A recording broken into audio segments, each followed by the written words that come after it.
दीदी, आपने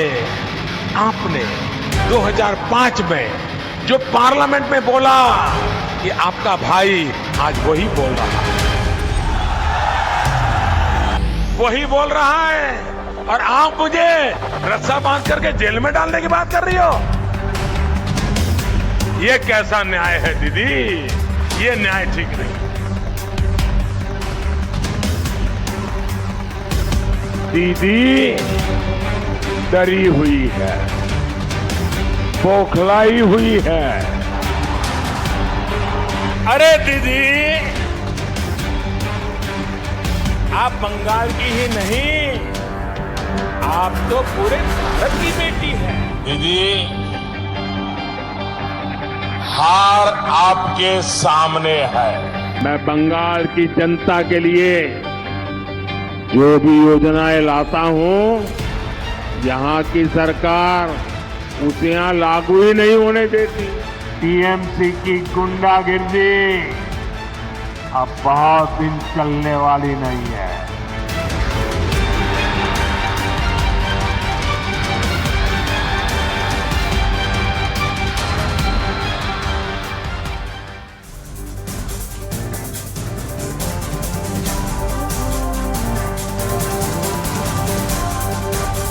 नमस्कार, मैं हूं नगमा। पश्चिम बंगाल चुनाव पर हमारी खास रिपोर्ट में आपका स्वागत है।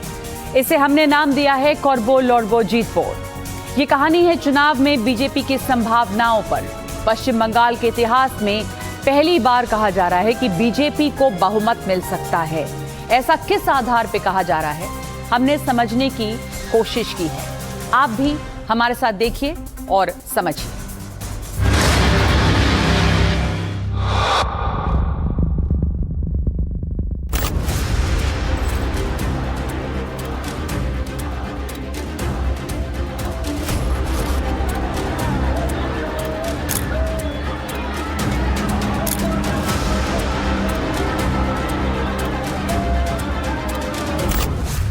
जब देश ने वंदे मातरम के 150 वर्ष पूरे होने का उत्सव मनाया है, संसद में भी विशेष चर्चा करके वंदे मातरम का गौरव गान किया है। वंदे वंदे वंदे वंदे वंदे। ऋषि बंकिम जी ने वंदे मातरम को उसका पूर्ण स्वरूप दिया। साथियों, जिस प्रकार वंदे मातरम आजादी का उद्घोष बना था, हमें वंदे मातरम को पश्चिम बंगाल को, भारत को विकसित बनाने का मंत्र भी बनाना है। वंदे मातरम की गूंज अमर, भारत की धरती का स्वर अमर। एक गीत नहीं एक भावना है, जन जन के मन की साधना है। क्लासिकल लैंग्वेज का दर्जा भी तब मिला जब आपने मुझे आशीर्वाद दिया, बीजेपी की दिल्ली में सरकार बनाई।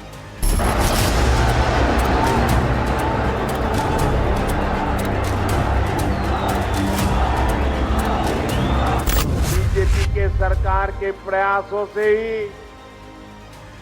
दुर्गा पूजा को यूनेस्को ने कल्चरल हेरिटेज का दर्जा दिया है।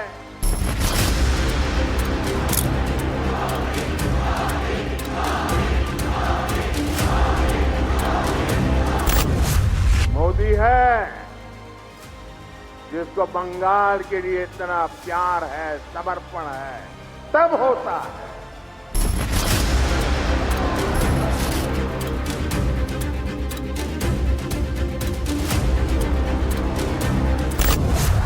हमारी सरकार के प्रयासों से ही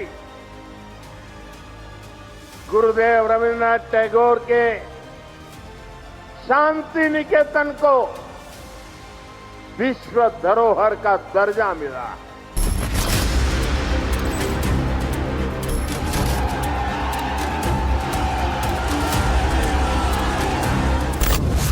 ईश्वर चंद्र विद्यासागर,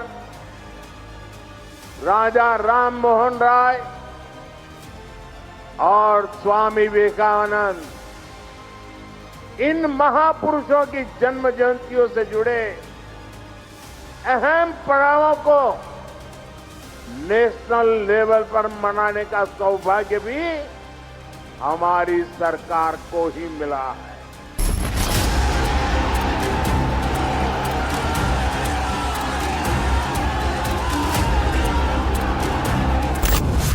ये भाजपा सरकार ही है।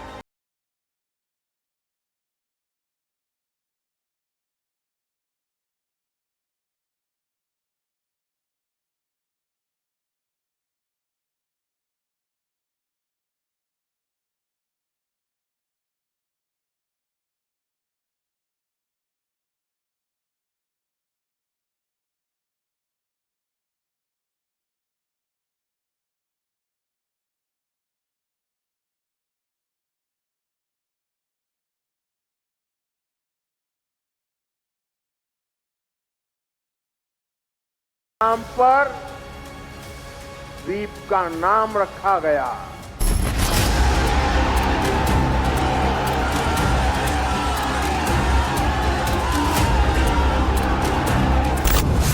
बंगाल की धरती ने देश की विरासत, देश की आजादी के लिए जो दिशा दी, जो नेतृत्व दिया, बीजेपी उस प्रेरणा को राष्ट्र के कोने कोने तक ले जा रही है।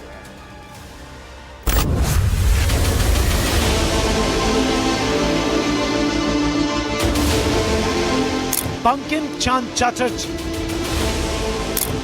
राजा राम मोहन राय, रविंद्रनाथ टैगोर,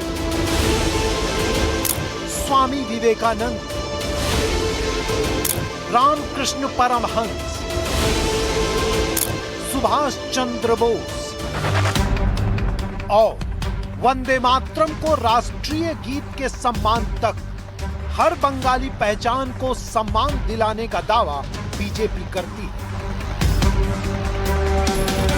बंगाल बीजेपी के सांस्कृतिक राष्ट्रवाद के एजेंडे को बहुत सूट करता है। बंगाल की मिट्टी में इमोशन और सेंटिमेंट कूट कूट कर भरा है,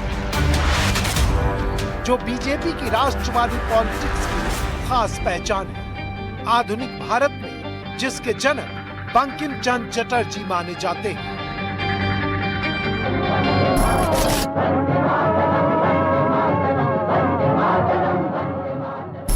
आजादी की लड़ाई में वंदे मातरम की भावना ने पूरे राष्ट्र को प्रकाशित किया था, लेकिन दुर्भाग्य से 1937 में वंदे मातरम के महत्वपूर्ण पदों को उसकी आत्मा के एक हिस्से को अलग कर दिया गया था। वंदे मातरम को तोड़ दिया गया था, उसके टुकड़े किए गए थे। वंदे मातरम के इस विभाजन ने देश के विभाजन के बीज भी बो दिए थे। तो वंदे मातरम ये स्पष्ट कर देता है, भारत कोई जमीन का टुकड़ा नहीं है, एक चीती है, एक विचार है, एक संस्कृति है, और वो संस्कृति ही हम सब भारतीयों को बांध कर रखती है, जोड़ कर रखती है। कि सांस्कृतिक राष्ट्रवाद की परिकल्पना की चेतना इसी वंदे मातरम के गीत से मिली होगी, जिसको वीर सावरकर, महात्मा तिलक और मैडम कामा, कई सारे राष्ट्रभक्तों ने गाया, महसूस किया और अपना हौसला बुलंद किया। भारत माता की वंदे। वंदे मातरम किस भाषा का शब्द है?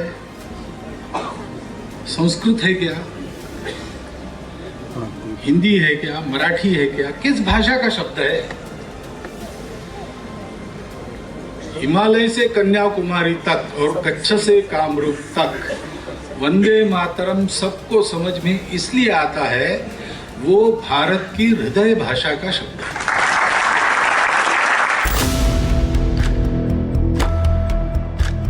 आजादी की लड़ाई के साथ ही जब हिंदू राष्ट्र और मुस्लिम राष्ट्र की लड़ाई शुरू हुई तो जनसंघ के नेता और बीजेपी के विचार पुरुष श्यामा प्रसाद मुखर्जी का एजेंडा ही बीजेपी का सूत्रवाक्य बना। एक निशान, एक विधान, एक प्रधान आज भी बीजेपी का चरम राष्ट्रवादी विश्वास है। मैं जो कॉलेज में पढ़ाता था वो श्यामा प्रसाद मुखर्जी के नाम में है। उनका जो स्लोगन एक प्रधान, एक विधान, एक निशान, वो उनका स्लोगन था, वो पॉलिटिकल स्लोगन था। लेकिन आज भी ये माननीय अध्यक्ष जी, ये बहुत ऑब्जेक्शनल है। इस एक देश में एक निशान, एक प्रधान और एक संविधान, ये पॉलिटिकल स्टेटमेंट है। मुझे लगता है दादा उम्र हो चुकी है। एक देश में दो प्रधानमंत्री कैसे हो सकते हैं? एक देश में दो संविधान कैसे हो सकते हैं? एक देश के दो झंडे कैसे हो सकते हैं? वो गलत है। जिन्होंने भी ये करा था उन्होंने गलत किया था। नरेंद्र मोदी जी ने इसको सुधारने का काम किया। आपकी सहमति ना सहमति से क्या होता है?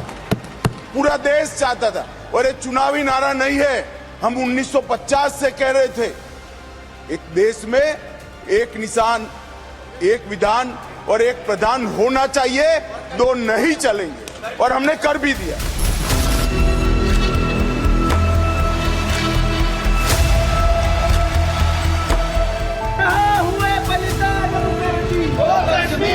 एक देश में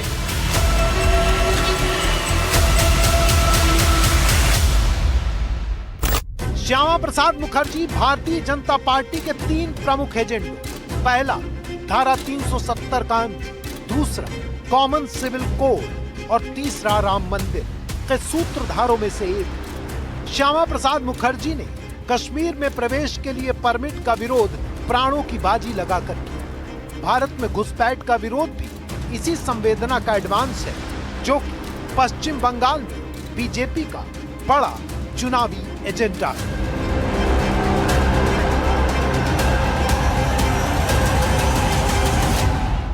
साथियों, बंगाल के सामने एक बहुत बड़ी चुनौती घुसपैठ की है। आप देखिए, दुनिया के जो विकसित देश है, समृद्ध देश है, जहां पैसों की कोई कमी नहीं है, वो भी अपने यहां से घुसपैठियों को निकाल रहे हैं।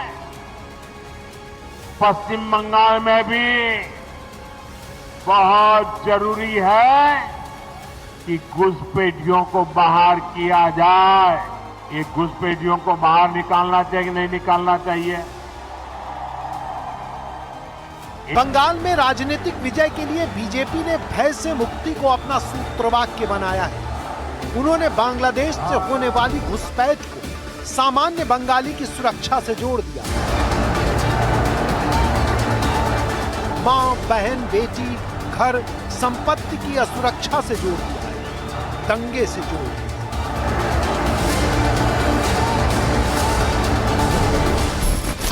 साथियों, टीएमसी के नेता, टीएमसी का सिंडिकेट सालों से यहां घुसपैठियों को बसाने, उन्हें वोटर बनाने का खेल खेल रहा है।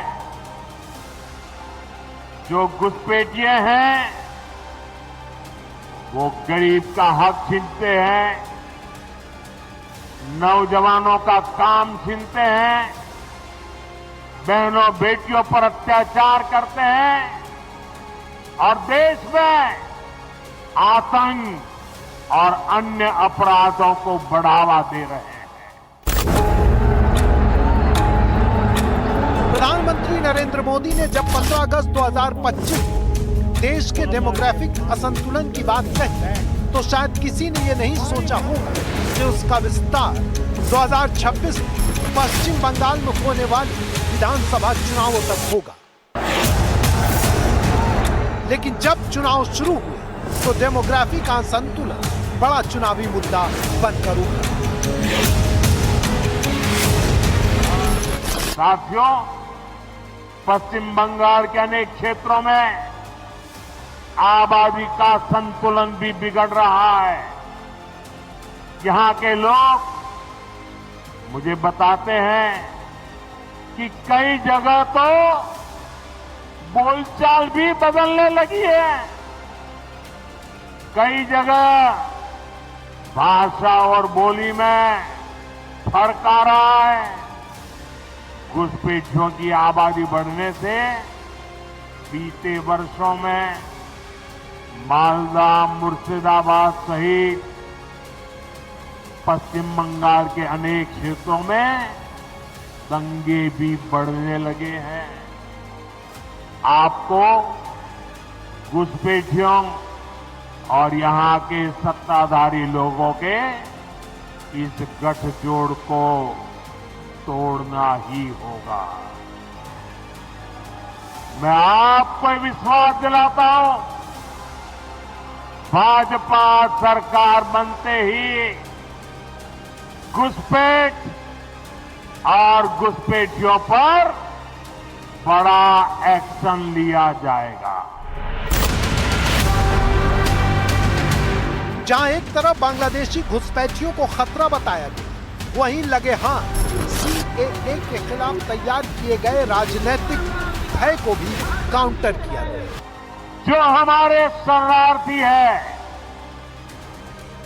जो मतुआ नाम शूद्र समुदाय के लोग हैं, जो पड़ोसी देशों में धर्म के आधार पर होने वाली हिंसा से बचने के लिए यहां आए हैं, उन्हें डरने की कोई जरूरत नहीं है।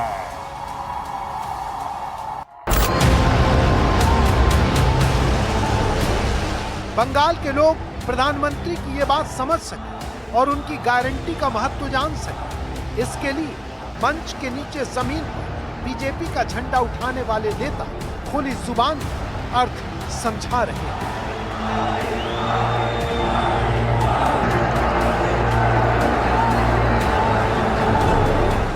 जनता वोट दिया, हिंदू खुल के वोट किया, अच्छा ही होगा।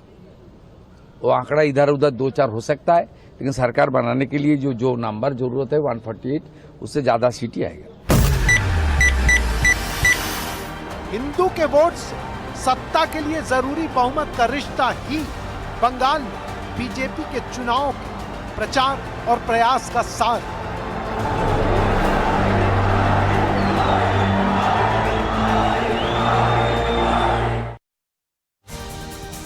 पश्चिम बंगाल में चुनाव की तैयारी बीजेपी ने बहुत पहले से शुरू कर दी थी। पिछले विधानसभा और लोकसभा चुनाव के बाद पूरे देश में ऐसे आयोजन और व्यक्तियों को सेलिब्रेट किया गया जिनका पश्चिम बंगाल से महत्वपूर्ण रिश्ता है, लेकिन रुझान वही रखा गया, राष्ट्रवाद और हिंदू हित की बात। अब ये संयोग है या सटीक प्रयोग कि पश्चिम बंगाल का चुनाव हिंदू और मुसलमान की चुनावी गली में आकर फंस गया। इससे निकलकर चुनाव किसके पाले में जाएगा, आइए देखते हैं।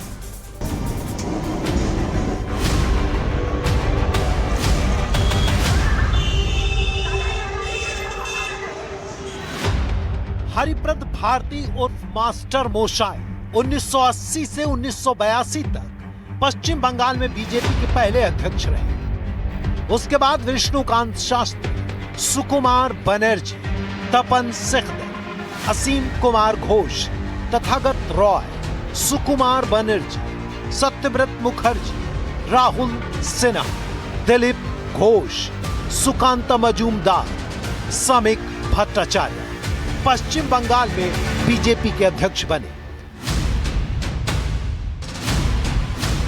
14 प्रेसिडेंट, 46 साल, 0 से 77 एमएलए का सफर पूरा हुआ। यह यात्रा बहुत रोचक है। लेफ्ट के खिलाफ राइट की वैचारिक गुंजाइश सबसे ज्यादा थी, लेकिन सेंटर वाले जोर लगाकर बैठे रहे। वैचारिक आदर्श की सबसे उपजाऊ जमीन पर पश्चिम बंगाल में बीजेपी की सत्ता वाली यात्रा हैरान कर दी। 1982 से 2011 तक 7 विधानसभा चुनाव हुए, लेकिन बीजेपी का स्कोर रहा 0 और वोटों का प्रतिशत 1991 में 11.34% तक पहुंच गया, लेकिन 2011 में गिरते गिरते 4% तक आ गया। 2016 में वोट 10% और विधायक 3 बने। इसके बाद 2021 में वोट मिले 38% और विधायक 77 हो गए। लेकिन इस संख्या के पीछे एक और संख्या का दावा किया जाता है, वो है 2014 के बाद से करीब 250 बीजेपी कार्यकर्ताओं की हत्या का दावा। भाइयों बहनों, हम सब कार्यकर्ता बंगाल ने चुनाव के रैगिंग में ममता बनर्जी की पार्टी ने हमारे 60 से ज्यादा कार्यकर्ता मारे गए, सैकड़े लोग घायल हुए, कई लोगों के घर जल गए, कई लोग गलत केस में जेल में बंद है। श्यामा प्रसाद मुखर्जी जी ने भारतीय जनसंघ की स्थापना। मुखर्जी जी इसी बंगाल की माटी से निकले, उन्होंने पश्चिम बंगाल को बचाया, वरना पश्चिम बंगाल बांग्लादेश का हिस्सा। हमारे कार्यकर्ताओं की शहीदगी, यही कार्यांजलि होना चाहिए हमारे कार्यकर्ताओं के परिवारों को, और यही श्रद्धांजलि होना चाहिए महान श्यामा प्रसाद मुखर्जी।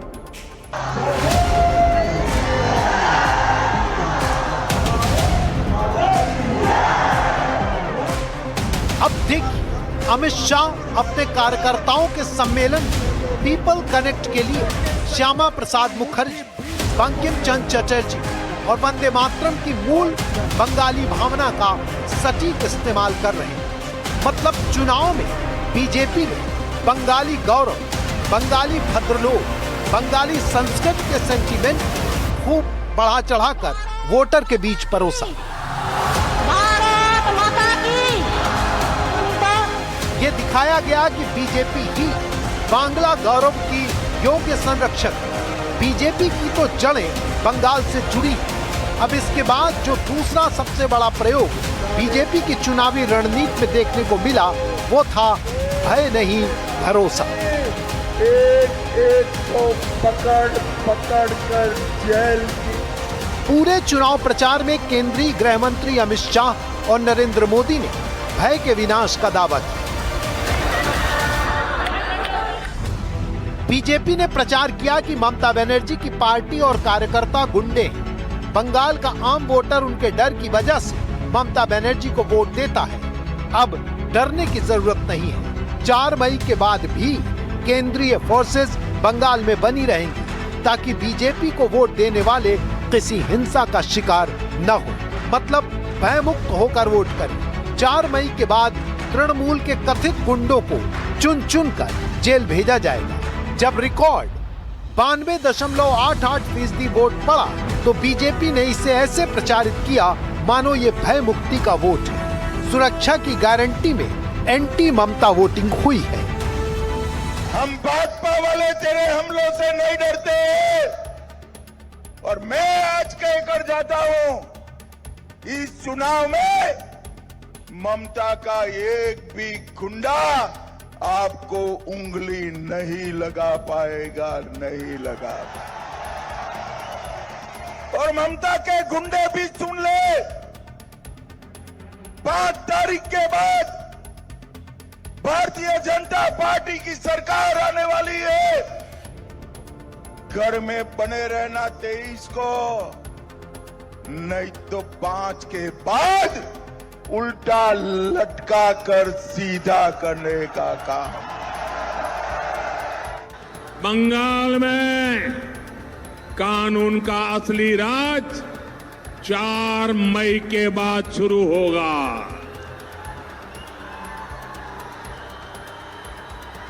चार मई के बाद हर गुंडागर्दी का हिसाब लिया जाएगा।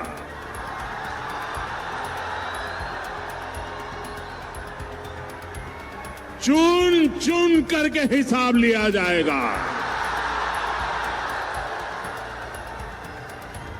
बंगाल में अब टीएमसी का भय नहीं, भाजपा का भरोसा चलेगा। ये 2 डायलॉग नहीं, टीएमसी का भय नहीं, बीजेपी का भरोसा, और उल्टा करके सीधा कर देंगे।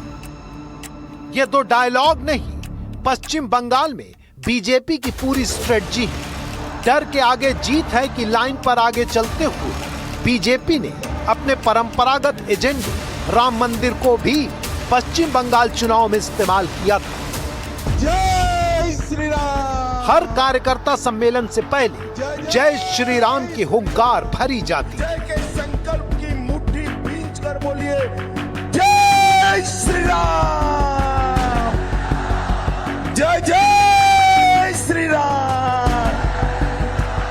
मोदी जी ने राम मंदिर बनाया, अच्छा किया या बुरा किया?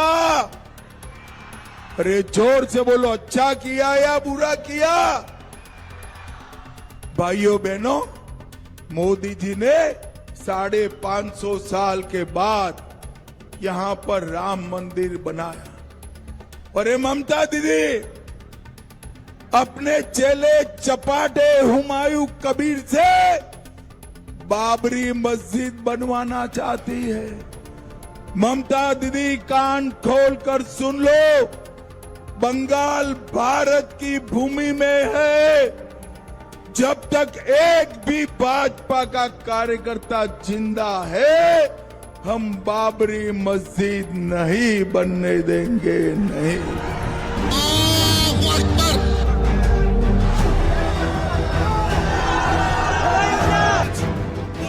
हुमायूं कबीर की बाबरी मस्जिद चुनाव की तारीखों के ऐलान से पहले का मुद्दा है, लेकिन बीजेपी ने अपने हथियारों में उसे भी शामिल किया। इसकी वजह से जो सेंटीमेंट बना था, जो ध्रुवीकरण हुआ था, उसे रिकॉल और रिप्रोड्यूस किया गया।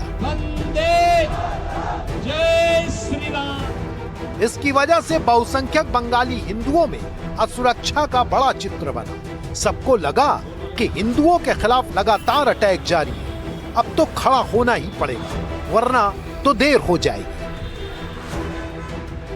बहुत चालाकी के साथ इसे टीएमसी के एक कथित इलेक्शन सिस्टम से भी जोड़ा गया, जिसके बारे में दावा है कि टीएमसी की सरकार इस बात की गारंटी देती है कि वर्कर की रोजी रोटी का इंतजाम करेगी। बदले में वो जी जान से पार्टी के लिए काम करेगा और सत्ता बचाने में लगा रहेगा, क्योंकि सत्ता गई तो घर का चूल्हा ठंडा हो जाएगा।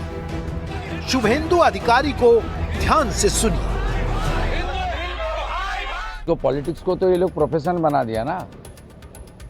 अब दूसरा प्रत्याशी दूसरा पार्टी को हार जीत हो सकता है, कोई जीत सकता है, कोई हार सकता है, इसमें कोई पर्सनल इफेक्ट नहीं होगा। तो टीएमसी के चला जाएगा तो बर्बाद हो जाएगा, घर बार बने चला जाएगा, इलीगल कंस्ट्रक्शन है, रुपया है, सब चला जाएगा, दादागिरी खत्म हो जाएगा, उसूली खत्म हो जाएगा।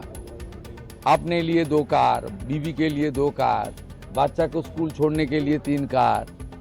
ये जो स्टेटस उनका ऊंचा हो गया, सत्ता जाने के साथ उसका स्टेटस भी इतना खत्म हो जाएगा। इसलिए इसको प्रोफेशनल इशू है। टीएमसी का पास सत्ता रहना चला जाना ये thोड़ा प्रोफेशनल इशू है। और दूसरा जो कैंडिडेट है, खास करके बीजेपी कैंडिडेट, उसको ये सब में कोई फर्क नहीं पड़ता। बीजेपी की रणनीति में एक बात और खास तौर पर देखने को मिली। सीधी मुठभेड़। वोटर के मन में टीएमसी के खिलाफ विश्वास घटाने और बीजेपी का भरोसा बढ़ाने के लिए शुभेंदु अधिकारी को सीधा ममता बनर्जी के खिलाफ प्रत्याशी बनाया गया। ये सोची समझी चाल थी। ममता हारेंगी तो उनका सपोर्टर भी हारेगा, ममता का वोट घटेगा। नंदीग्राम से लड़ना चाहते थे। मैंने शुभेंदु दा को कहा था कि सिर्फ नंदीग्राम नहीं, ममता के घर में जाकर उसको हराना। और इनका रिकॉर्ड है, गत चुनाव में ममता बंगाल में सरकार तो बना पाई थी, मगर ममता दीदी नंदीग्राम में शुभेंदु दा के सामने चुनाव हार गई थी। इस बार ममता जी पूरे बंगाल में भी हारेगी और भवानीपुर में भी हारेगी। और सिर्फ हराना नहीं है टीएमसी को, मूल समेत उखाड़ कर बंगाल की खाड़ी में फेंक देना है। इनको यहाँ से जाना ही होगा। बीजेपी ने अपना पूरा चुनाव प्रचार और चुनावी मैनेजमेंट ममता के प्रति लोगों के मन में आई नाराजगी, टीएमसी वर्कर के प्रति गुस्से, सरकार के प्रति गुस्सा, ममता के प्रो मुस्लिम स्टैंड पर गुस्सा, लंबे शासन के प्रति ऊब, हिंदू मुस्लिम मतभेद, भय की जगह भरोसा के इर्द गिर्द तैयार किया। ममता के प्रति सम्मान दिखाते हुए भी उनके शासन को जड़ से उखाड़ने का प्रचार बार बार किया, ताकि माहौल बने कि ममता बनर्जी की सरकार लौटकर नहीं आएगी।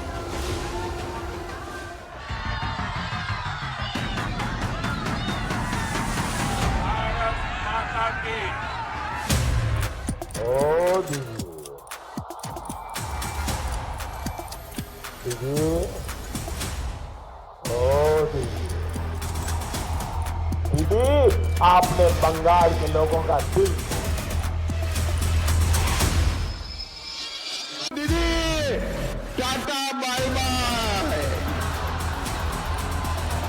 आपका समय समाप्त हुआ है।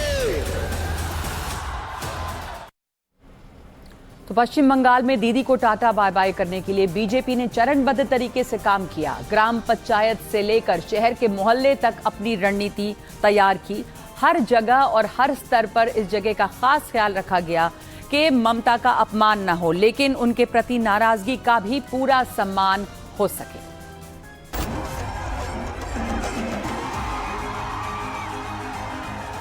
हमारा लड़ाई खाली बीजेपी का साथ नहीं है, बंगाल को जलाने आया है। टीएमसी का हर काल जाने वाला है, बीजेपी के भरोसे का सेवा काल आने वाला है।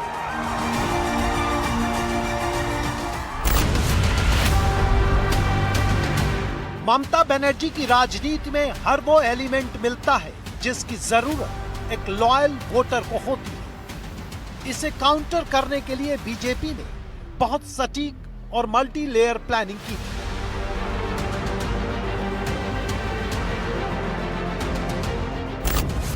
हरी फाइल का हॉरर, सबको ममता का ये वीडियो याद हो। ममता का चुनाव मैनेजमेंट संभालने वाली कंपनी पर जब ईडी रेड पड़ी तो कैसे ममता बनर्जी छापे में घुसी और फाइल लेकर बाहर निकल गई। इस तस्वीर को बीजेपी ने ममता बनर्जी के परिवार, सरकार के करप्शन और ममता बनर्जी की तानाशाही का प्रतीक बनाकर पेश किया।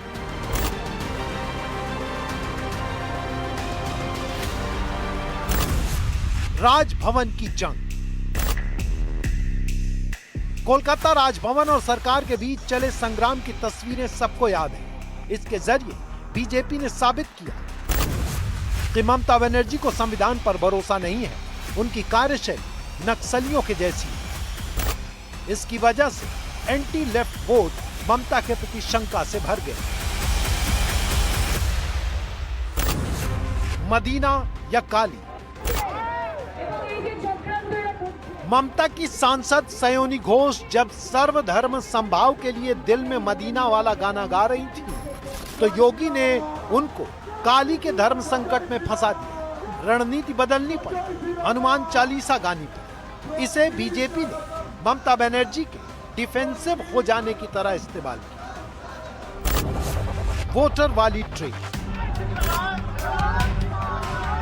आपको याद होगा ये वीडियो जो पश्चिम बंगाल के लिए वोटर ले जाने का दावा करती थी। माना जाता है कि बीजेपी हर चुनाव से पहले कुछ प्रतिशत नया वोट लाती है, तो उस श्रेणी में इसे भी जीत के मैनेजमेंट का हिस्सा बताया गया।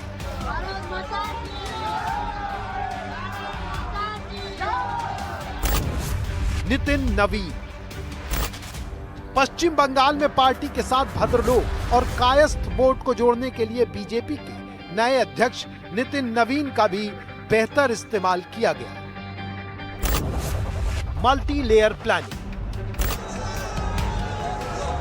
पश्चिम बंगाल में बीजेपी के चुनाव प्रबंधन के कमांडर हैं अमित शाह। शाह के नेतृत्व में एक टीम बनी, जिसमें सेकंड इन कमांड थे सुनील बंसल, जिन्हें काफी पहले ही प्रभारी का काम सौंप दिया गया था, और इसके बाद भूपेंद्र यादव, जो कि चुनाव के प्रभारी मंत्री थे। इसके नीचे दिलीप घोष, जिनसे वर्कर जुड़ा हुआ था, समीत भट्टाचार्य, जो बंगाली चुनाव में बीजेपी का भद्रलोक चेहरा बने, और फिर शुभेंदु अधिकारी, जिन्हें स्ट्रीट फाइटर की तरह हर जगह इस्तेमाल किया गया। जय श्री राम, जय जय श्री राम, वंदे वंदे वंदे भारत माता की। जैसा कि हम सब जानते हैं कि बीजेपी के पास चुनाव लड़ने की एक वेल ऑयल्ड मशीनरी है। हर चुनाव से पहले वो सिस्टम एक्टिव हो जाता है। इसे ऐसे समझे। टोली नंबर 1। सबसे पहले पश्चिम बंगाल के बाहर से पदाधिकारी, सांसद, विधायक, सक्रिय कार्यकर्ताओं की एक टोली पहुंचती है। वो निर्धारित विधानसभाओं में जनसंपर्क करके पार्टी की मौजूदगी और सक्रियता के सबूत देती है, जिससे लगता है कि बीजेपी जोरदारी से मैदान में है। वो फीडबैक सिस्टम का भी काम करती है। टोली नंबर 2। इसके बाद ऐसी टोली पहुंचती है जिसमें स्थानीय समुदाय, जाति, धर्म, क्षेत्र, प्रवासी लोगों के परिचित होते हैं। ये वोटर के साथ बीजेपी के परिचय को गहरा करते हैं, पार्टी के वोट बैंक में खींचते हैं, पर्सनल टच की राजनीति करते हैं। टोली नंबर 3 चुनाव प्रचार और सूचना प्रसार से जुड़े लोगों से बनती है। इसमें ज्यादा बड़ा हिस्सा स्थानीय लोगों का होता है। पार्टी के एजेंडे, मैनिफेस्टो को आम लोगों तक पहुंचाते हैं। टोली नंबर 4 वोटिंग मैनेजमेंट के लोग होते हैं। पन्ना प्रमुख, पेज प्रमुख जैसे लोग, जिन पर वोटिंग के दिन वोटर को घर से निकालकर पोलिंग बूथ तक लाने और वोट डलवाने की जिम्मेदारी होती है। टोली नंबर 5 इंफॉर्मेशन और सोशल मीडिया एक्सपर्ट्स की मदद से तैयार होती है और वोटर्स के बीच में नैरेटिव बनाने और बिगाड़ने का काम करती है। चुनाव प्रबंधन के इस विजिबल सिस्टम के अलावा भी कई तरह के लोग और तंत्र सक्रिय रहते हैं, जो धीरे धीरे बीजेपी को जीत की ओर खींचने का काम करते हैं। घुसपैठिए को पश्चिम बंग से निकालना चाहिए या नहीं निकालना चाहिए? ये उत्तर बंग घुसपैठिया मुक्त करना चाहिए या नहीं करना चाहिए? ये चुनाव आयोग एसआईआर कर रहा है, घुसपैठियों के नाम निकल रहे हैं और दीदी इनके लिए छाती पीटकर रो रही है। अरे दीदी, आपका टाइम अब समाप्त हो चुका है। उत्तर बंग की जनता आपको टाटा बाय बाय कह रही है, टाटा बाय बाय। तो दीदी को टाटा बाय बाय हो या ना हो, बीजेपी हारे या जीते, उसके इलेक्शन मैनेजमेंट के बारे में वोटर के पास बहुत सारी कहानियां होती हैं। ये कहानियां ही बीजेपी के ताकतवर होने का नैरेटिव गढ़ती हैं, लोगों के बीच में उसे प्रचलित रखती हैं। बीजेपी ने भारत में चुनाव लड़ने का तरीका बदला है, इसमें कोई दो राय नहीं है।